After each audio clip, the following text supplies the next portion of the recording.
August 10, 1944, dawn broke humid and oppressive over the captured town of Myitkyina, Burma.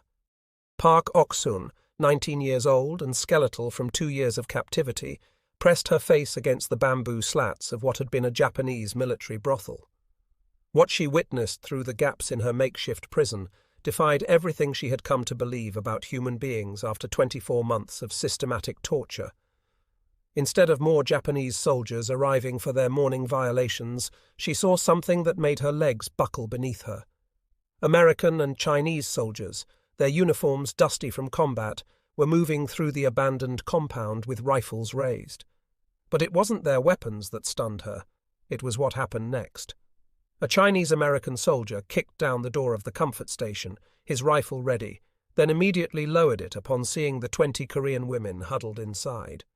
"It's okay," he said in broken Japanese, the only common language. "The Japanese are gone.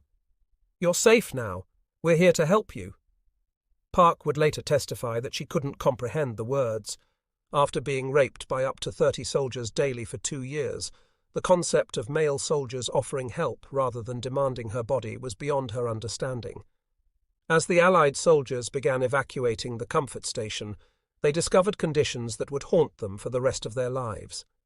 20 Korean women, ranging in age from 19 to 31, emerged from cubicles barely large enough for a single mattress. Their bodies bore the evidence of sustained torture, systematic burns, infected wounds, and injuries from prolonged abuse. Many could barely walk. The soldiers immediately called for medics and began distributing their own rations to the starving women. "They gave us things we hadn't seen in months," Hak-sun would testify decades later. "Clean water in metal cups. Chocolate, canned fruit." One soldier, barely older than me, took off his own jacket and wrapped it around my shoulders because I was wearing only a torn undergarment. I had forgotten that men could show kindness without demanding payment in flesh. The liberation of comfort women across the Pacific Theatre in 1944 and 1945 revealed one of the most systematic programs of sexual slavery in modern history. Between 1932 and 1945, the Imperial Japanese Army had forced an estimated 200,000 women and girls into sexual servitude, euphemistically calling them comfort women from the Japanese term ianfu, literally meaning consoling women.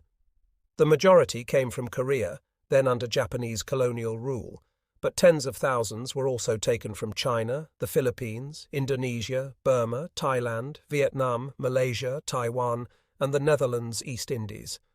Unlike the propaganda-driven ideological shock experienced by German auxiliaries discovering American abundance, these women's liberation represented something far more fundamental.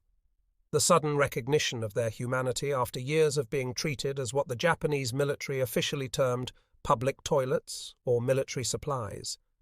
The system that entrapped these women had been methodically constructed following the rape of Nanking in 1937 to 1938, where Japanese soldiers had raped and murdered tens of thousands of Chinese civilians, creating international outrage and damaging Japan's military discipline.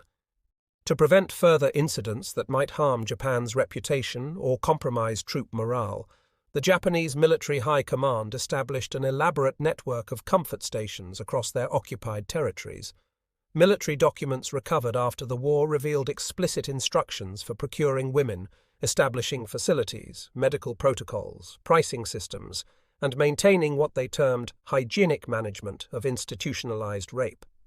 Kim Young-shil from Korea was 16 when Japanese officials arrived at her village in 1942. Like tens of thousands of others, she was told she would be joining the Women's Volunteer Labor Corps to support the war effort by working in factories or hospitals. "They said we would earn good money and could send it home to help our families," Kim testified in 1991, breaking 46 years of silence. "My father had been beaten by Japanese police and couldn't work anymore. We were starving. When they promised work, food and wages, my mother cried but told me to go." Kim was loaded onto a train with 50 other girls from surrounding villages, told they were heading to a textile factory. 3 weeks later, after a journey by train, ship and truck, she found herself in a comfort station in the Philippines, where she would be raped by Japanese soldiers every day for the next 3 years until American forces liberated Manila in February 1945. The recruitment process involved elaborate deception targeting the most vulnerable populations. Japanese agents and their local collaborators sought out poor families, particularly those with debts or whose men had been imprisoned or killed resisting Japanese occupation. Girls were promised work as nurses' aides, factory workers, laundresses, or cooks. Once transported far from home, often to different countries where they didn't speak the local language, they discovered the horrific truth. They were photographed like merchandise, assigned Japanese names to erase their identities, and distributed to cubicles where they would be forced to service soldiers daily. Those who resisted faced severe punishment or death. The journey to the comfort stations was itself a form of psychological breaking. Yong-Soo Lee, another Korean survivor who testified before the U.S. Congress in 2007, described being transported in the cargo hold of a military ship for weeks with minimal food and water, no sanitation facilities, and no explanation of their destination. Girls were crying, begging to go home. Some got sick and died during the journey. Their bodies were just thrown overboard. We were cargo, not people. When we finally arrived in Taiwan, we were so weak we could barely stand, which made us easier to control. In Burma, the 20 Korean comfort women who would be among the first documented liberations by American forces had been recruited through particularly elaborate deception. Japanese agents arrived in Korea in May 1942, working with Korean collaborators to identify suitable girls from poor families. They were told they would be part of a patriotic effort to support soldiers by working in hospitals, rolling bandages, visiting wounded soldiers, and generally making the soldiers happy through entertainment and conversation. The girls, many of whom had never travelled beyond their villages, were made to sign or thumbprint contracts they couldn't read, supposedly binding them to work for 6 months to a year to pay off family debts. Approximately 800 Korean women were recruited in this batch and loaded onto ships at Busan in July 1942. They sailed in a convoy to Rangoon, their passage paid by the Japanese Army, then were distributed throughout Burma to various military outposts. The group that ended up in Myitkyina included girls who had been told they would be working in a field hospital. Instead, they found themselves in a large 2-story building that had been a school, now converted into what the Japanese called a comfort station. The conditions in comfort stations across the Japanese Empire shared common elements of systematic dehumanization. Each woman was assigned a small cubicle with only a mattress on the floor. They were given Japanese names and numbers, forbidden to use their real names or speak their native languages. In the Philippines, Tomasa Salinog, 14 when taken in 1942, described her imprisonment. "I was number 7. That's all I was. The soldiers would look at photographs of us displayed at the entrance and choose by number. If you cried or resisted, they burned you with cigarettes or cut you. One girl who tried to escape had her feet broken with hammers while we were forced to watch." The systematic nature of the abuse was documented in Japanese military records that survived the war. Detailed regulations governed the operation of comfort stations, including pricing scales based on military rank, scheduled hours of operation, and mandatory medical examinations. These medical examinations, however, were solely focused on preventing venereal disease among Japanese troops. Women who became ill were often killed rather than treated. Those who became pregnant were forced to undergo abortions without anesthesia, performed by military doctors who viewed them not as patients, but as military equipment requiring maintenance. The racial hierarchy within the comfort station system reflected Japanese imperial ideology. Korean and Chinese women faced the most brutal treatment, considered racially inferior. Hwang So-gyun, a Korean survivor, testified, "The Japanese soldiers told us daily that Koreans were lower than dogs, that we should be grateful they were keeping us alive at all." They said after Japan won the war, the Korean race would be eliminated from the earth. Chinese comfort women faced similar dehumanization. Li Xiuping, taken from her village in Shanxi province in 1942, described how Japanese soldiers would compete to see who could inflict the most pain. They said Chinese were not human, just animals that looked like people. They told us our families had been killed, our villages burned, so we had nowhere to return to even if we escaped. Jan Ruffo Hearn, a Dutch woman taken from a prison camp in Java in February 1944, provided crucial testimony that helped document the comfort women system for Western audiences. At 21, she was selected along with 9 other young Dutch women and taken to a colonial house in Semarang that became known as the House of the Seven Seas. The Dutch women, while still subjected to systematic rape and torture, were segregated from Asian comfort women, reflecting the complex racial hierarchies the Japanese maintained.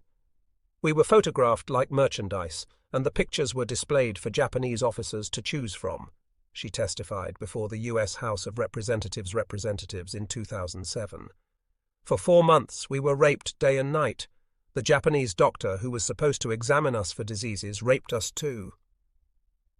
As American forces advanced across the Pacific throughout 1944 and early 1945, they began encountering comfort stations in various states. The Japanese military's response to impending defeat often included massacring comfort women to eliminate witnesses. In Saipan, comfort women were forced to commit suicide by jumping off cliffs. In other locations, women were given cyanide pills or killed with grenades. Those who survived often did so by chance, hidden by sympathetic locals or abandoned in the chaos of Japanese retreat. The first thoroughly documented liberation of comfort women by American forces occurred in August 1944 near Myitkyina, Burma. 20 Korean women were found in deplorable conditions, abandoned by retreating Japanese forces. Private First Class James Martinez, with the 5307 Composite Unit, Merrill's Marauders, later wrote, "We thought it was just another building to clear. When we kicked in the door, we found these Korean girls, skinny as skeletons, covered in bruises, cowering in the corners. They were terrified of us. Our translator kept saying, 'We're Americans, we're here to help,' but they just cried harder. It took hours to convince them we weren't there to hurt them." Captain Alex Yorichi of the Psychological Warfare Team, who would help conduct the interrogations that produced U.S. Military Intelligence Report No. 49, observed the initial medical examinations. The medical officer was visibly shaken by what he found. These women showed evidence of systematic torture beyond the repeated rapes.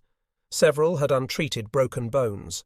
All were severely malnourished and showed signs of various diseases.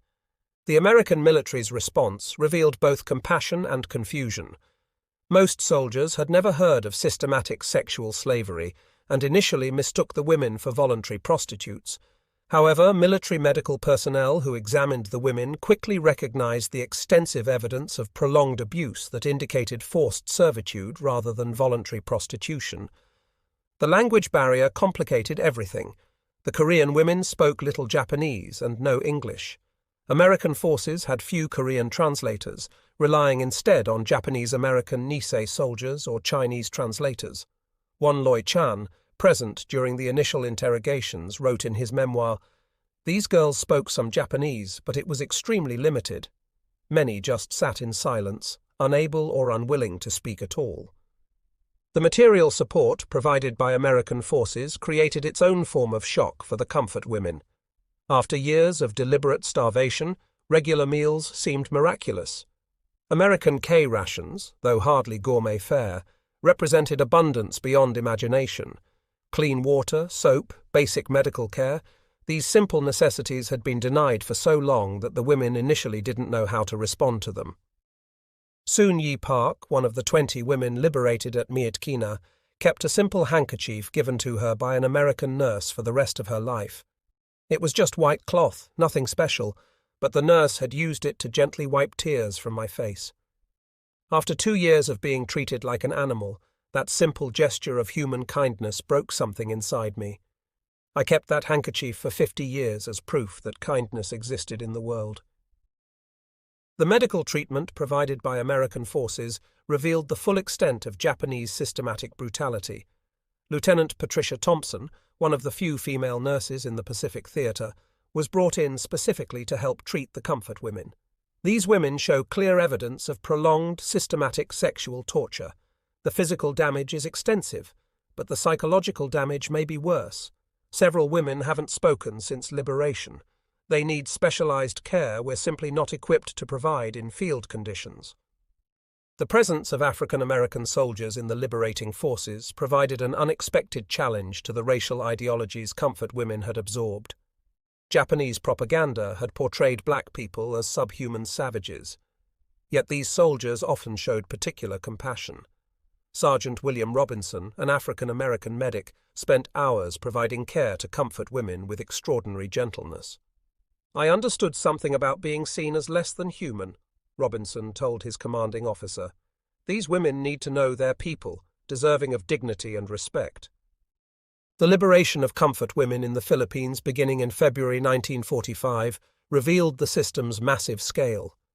As American forces fought to retake Manila in one of the Pacific War's bloodiest urban battles, they discovered comfort stations throughout the city. Lieutenant Charles Morton of the 1st Cavalry Division described discovering a comfort station near Intramuros. "We heard crying from what looked like an abandoned building. Inside we found 15 Filipino girls, most teenagers, in conditions I struggled to describe. They had been without food for 4 days, left to die as the Japanese retreated. Our medic, a Filipino-American from Los Angeles, spoke to them in Tagalog, explaining we were there to help. When they understood they were free, several collapsed from the emotional release." The liberation of Filipino comfort women was aided by Filipino guerrilla forces, particularly the Hukbalahap. Maria Rosa Henson, who would become the first Filipino comfort woman to publicly tell her story in 1992, had been captured in April 1943 at age 15 while working as a courier for the guerrillas. For 9 months she was held in a garrison in Angeles City, where she was raped by soldiers daily until Hukbalahap guerrillas freed her in January 1944. "When the guerrillas broke down the door, I thought it was another attack," she would write decades later. "I couldn't understand that they were there to save us." The interaction between liberated comfort women and American military personnel revealed complex dynamics. Women's Army Corps, WACE personnel and military nurses often provided the first compassionate female presence the comfort women had encountered in years. Lieutenant Dorothy Chen, a Chinese-American WAC officer, established rehabilitation programs. These women needed more than medical treatment. They needed to relearn their basic humanity. We created spaces where they could bathe in privacy, found clothing to replace rags, and gave them time to begin processing what had happened. The discovery of pregnant comfort women presented particular challenges. Park Young-sim, photographed by Allied forces in China in September 1944, while 7 months pregnant from rape, became one of the most recognizable images of comfort women liberation. American medical personnel delivered her baby 2 months later. The American doctor and nurses treated me with such care, even though I was carrying a child conceived through rape. That compassion was incomprehensible after years of being treated as less than human. The presence of Japanese-American soldiers created unique dynamics. Sergeant George Yamamoto, serving as a translator, recalled, "These women saw my Japanese face and became hysterical with fear. When they finally understood I was American, it seemed to shatter their entire worldview. Several women just stared at me like they were seeing something impossible." For comfort women, liberation brought complex challenges. Freedom from daily rape was accompanied by profound uncertainty. Many had been taken as young teenagers and had spent years in captivity. They had no money, no possessions, and often no way to contact families. The question of repatriation was particularly complex for Korean comfort women. Korea was transitioning from Japanese colonial rule to division between American and Soviet occupation zones. Confucian values that dominated Korean society held that a woman who had lost her virginity outside marriage was permanently dishonored. Many chose to lie about their experiences or not return home at all. Chinese comfort women faced similar cultural barriers. Li Lianchun, liberated in Burma, chose to remain there rather than return to China. She lived in poverty for decades, her story unknown until researchers found her in the 1990s. "How could I go home? In my culture, a woman who has been violated must kill herself to preserve family honor. I chose to live, but that meant living in exile." Filipino comfort women, liberated in their homeland, faced different challenges. The Philippines was devastated, with Manila almost completely destroyed. In this context of widespread suffering, the specific experiences of comfort women often went undocumented. The immediate post-war period saw American forces attempt to document the comfort women system as evidence of war crimes. However, these efforts were hampered by language barriers, trauma, and rapidly shifting geopolitics that made prosecuting war crimes less priority than establishing stable governments. The International Military Tribunal for the Far East did hear some testimony about comfort women, particularly from Dutch women. However, the vast majority of Asian comfort women never testified. Their suffering was subsumed under broader categories or ignored as the Cold War made Japan a crucial American ally. This failure to pursue justice created lasting wounds. Women who had endured systematic rape watched as their tormentors walked free and often returned to positions of power. One OK Gill, liberated in Indonesia, expressed the bitterness felt by many. The Americans freed our bodies but not our spirits. They gave us food and medicine, but then let our tormentors go free. For decades after liberation, most comfort women lived in silence. The shame attached to sexual violence meant speaking about their experiences would bring dishonor. Many never married or couldn't form intimate relationships with husbands. It wasn't until August 1991 that Kim Hak-sun became the first comfort woman to publicly testify about her experience, 46 years after liberation. Her courage inspired other survivors throughout Asia to speak out. Rosa Henson became the first Filipino comfort woman to publicly share her story in 1992. She wrote, "I learned to remember everything, to remember always, so that I will not go mad. I am telling my story so that they will feel humiliated." The pattern of silence followed by late-life testimony characterized the global experience. This delay meant crucial evidence was lost, and perpetrators died without facing justice. The testimonies revealed the profound impact of liberation. Survivors consistently returned to specific details: a soldier offering his jacket, a nurse treating wounds gently. These memories represented proof that dehumanization wasn't natural, but a crime committed against them. Research has documented that approximately 200,000 women were forced into sexual slavery, with only about 10% surviving the war. Most lived in poverty and isolation after liberation, their suffering unrecognized until the 1990s. International response has grown steadily. The United Nations, various parliaments, and human rights organizations have called for apologies and reparations. In 2007, the U.S. House of Representatives passed Resolution 121 calling on Japan to formally acknowledge the comfort women system. Yet the Japanese government continues to resist full acknowledgement. The comfort women's fight for justice has inspired broader movements against sexual violence in conflict. Their testimonies contributed to recognizing rape as a war crime and establishing protocols for protecting women in conflict zones. Today, fewer than 20 known comfort women survivors remain alive worldwide. Their testimonies stand as permanent witness to both human cruelty and resilience. The liberation moment, American soldiers offering food and kindness, remains central to their narratives. The psychological impact continues even among remaining survivors. Many describe lifetime nightmares, inability to trust, never feeling truly safe despite decades of freedom. The American soldiers who showed kindness couldn't have known their compassion was only the beginning of a healing process many would never complete. The generational impact extends to descendants who grew up with traumatized mothers and grandmothers.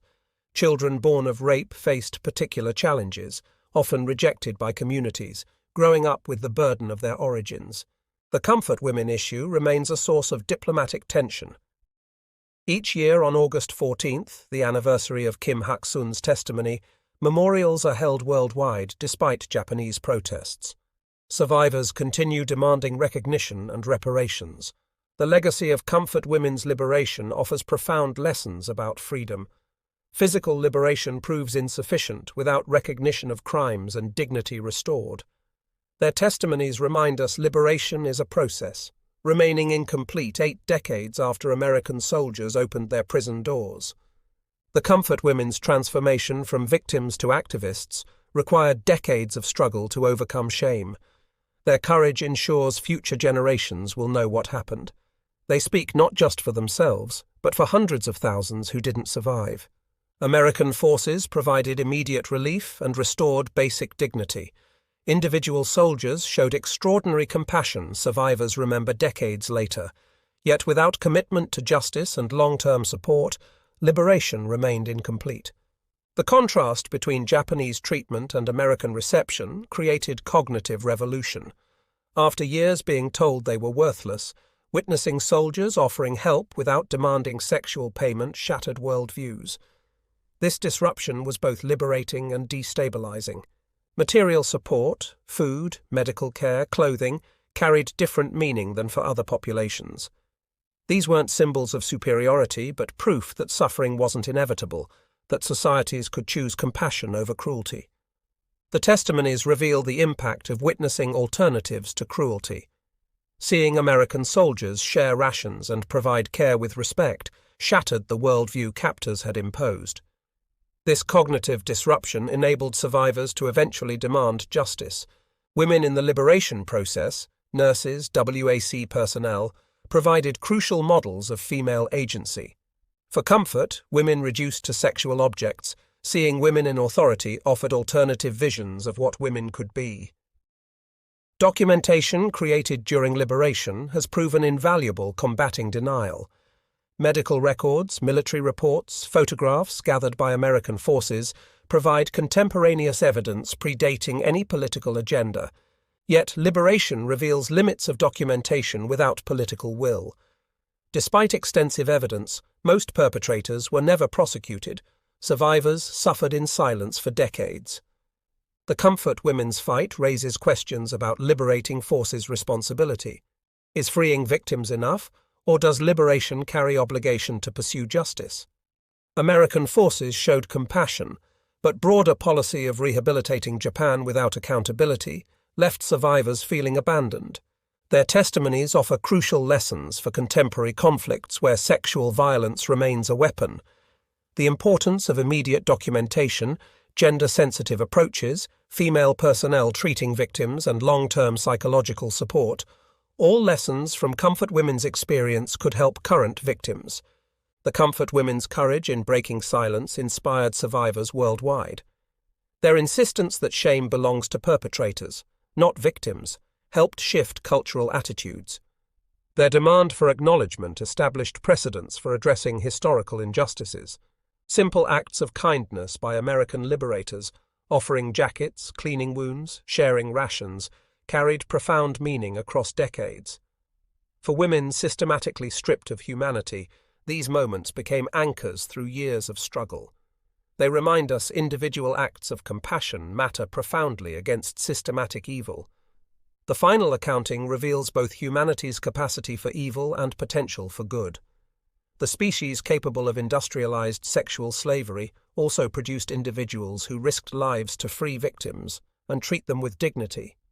Comfort Women's testimonies preserve both truths. As last survivors pass away, liberation stories take new urgency. These aren't just historical accounts, but warnings for a world where sexual violence continues. The moment American soldiers first treated Comfort Women as humans represents a moral choice every generation must make. Liberation reminds us freedom is more than absence of captivity. True liberation requires recognition of crimes, restoration of dignity, and commitment to preventing recurrence. American soldiers began this process in 1945, but it remains incomplete 8 decades later. The Comfort Women stand as testament to depths humanity can sink and heights it can rise. Women emerging from comfort stations, broken in body but not spirit, would spend lives fighting for recognition. Their liberation wasn't ending, but beginning of a journey continuing today. Chocolate bars, medical care, and human respect offered by American liberators planted seeds of hope in systematically dehumanized women. That hope, nurtured through decades of silence and struggle, blossomed into demands for justice, changing how the world understands sexual violence in conflict. Their story reminds us liberation is ongoing, not a single moment. It requires pursuing justice, providing support, ensuring survivors' voices are heard. Comfort Women spent lives completing liberation, transforming from victims to survivors to activists who changed the world's understanding. Their courage in breaking silence, demanding justice, and preserving truth ensures their liberation, though delayed and incomplete, will never be forgotten. They remind us that while individual kindness matters profoundly, it cannot substitute for systematic justice and societal recognition. The Comfort Women's testimonies stand as permanent witness to what happens when humans are reduced to objects, and why such dehumanization must never be permitted again.